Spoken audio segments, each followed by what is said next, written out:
She was pale, eyes darting over her shoulder, breathless.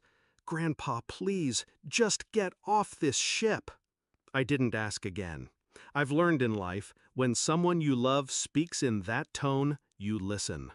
I turned, walked past the buffet, and stepped onto the gangway like a man sleepwalking. The air outside was different, colder, heavier. I stood there as the boarding doors closed behind me, watching the ship carry away my family and the life I thought I understood. 2 years earlier, if you'd told me my own son would try to kill me, I would have laughed. He was the golden boy, charming, successful, the type that shook hands with everyone in a room before taking a seat. After his mother died, we only had each other. I gave him everything, sold the farm to pay for his business degree, co-signed the loan for his first company, handed over my retirement fund when he said it was just for a few months. He called it borrowing. I called it love. The first cracks showed last Christmas. I overheard him telling his wife, "Once Dad's gone, the house is ours. He won't need it." I told myself I'd misheard. That denial was the easier road. But then came the little things. Him pushing me to update my will, offering to handle my finances, because online banking is tricky for someone your age. My accounts started showing withdrawals I hadn't made.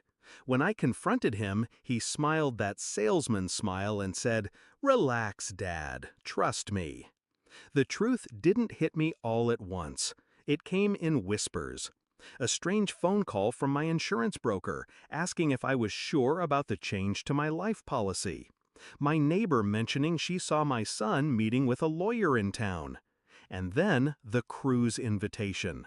Family bonding, he called it. My treat. I almost believed him. It was the third day at sea when my granddaughter ran to me, trembling. She's 12, but sharp, too sharp for her own safety sometimes. "I heard Dad talking to Mom last night. He said he put something in your drink, that you'd be found in the morning and it'd be ruled an accident." The world tilted. My son, my blood, planning my death between dessert courses? I didn't argue. I didn't let my fear show. I walked off that ship like nothing was wrong. I spent the next 6 months in silence. Not with grief. Grief is passive. This was something else. I learned to move like a shadow. First, I called the bank and froze every joint account. Then I visited my lawyer and rewrote my will, not cutting him out entirely, but making his share contingent on one thing: me dying of natural causes after my 90th birthday. Next, I sold the house. Quietly. The deed went into a trust for my granddaughter, locked until she's 25. My son would never see a dime from it. Then came the company. I'd invested heavily in his business years ago, without paperwork. I hired a forensic accountant, dug through every transaction, and found enough irregularities to sink him. Instead of going to the police right away, I waited. The moment came last Thanksgiving. I arrived at his home with a bottle of wine and a calm smile. He hugged me like he hadn't tried to end me. Over dinner, I asked about the company's finances in front of his wife. Just a casual question. I watched her eyes flicker. She didn't know. Then I slid the manila folder across the table. Bank statements, emails, transfers to accounts in the Cayman Islands. She read in silence. Her hands began to shake. "What is this?" she asked. "Evidence," I said, without looking at him. "And copies have already been sent to the IRS. The color drained from his face. He stammered something about misunderstandings, but I kept talking. Calm, steady, surgical.